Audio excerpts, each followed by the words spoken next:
লাল সালাম লাল সালাম লাল সালাম নবাগত কমরেডদের জানাই লাল সালাম লাল সালাম লাল সালাম নবাগত কমরেডদের স্বাগতম স্বাগতম স্বাগতম ইনকলাব জিন্দাবাদ জিন্দাবাদ জিন্দাবাদ দাও তুমি সামনে দাও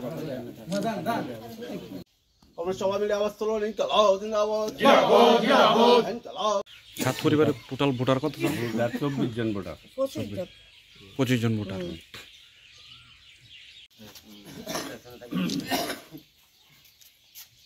ভাত্তা বলতে সাধারণ মানুষের তো 2018 পর থেকে আজকে প্রায় 7 বছর মানুষের যে অভিজ্ঞতা, নিজের জীবনের যে অভিজ্ঞতা, সেই অভিজ্ঞতা থেকে মানুষ প্রতিদিন আমাদের সঙ্গে সেখানে যোগাযোগ করছেন, রাজ্যের সঙ্গে আমাদের এখানেও নতুন নতুন পরিবার আমাদের সঙ্গে আসার জন্য প্রতিনিয়ত সেখানে যোগাযোগ করছেন।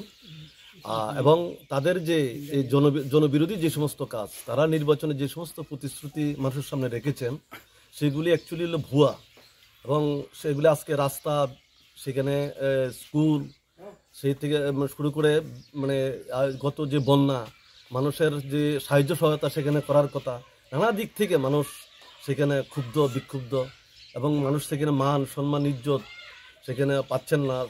সেখানে যেহেতু নির্বাচিত, সেখানে পঞ্চায়েত না, একটা অবৈধ পঞ্চায়েত আমরা সেখানে বলতে পারি, মানুষের ভোটকে সেখানে লুট সেখানে করা হয়েছে, যার ফলে তারা মানুষের প্রতি সেখানে তাদের কোনো দায়বদ্ধতা সেখানে নেই।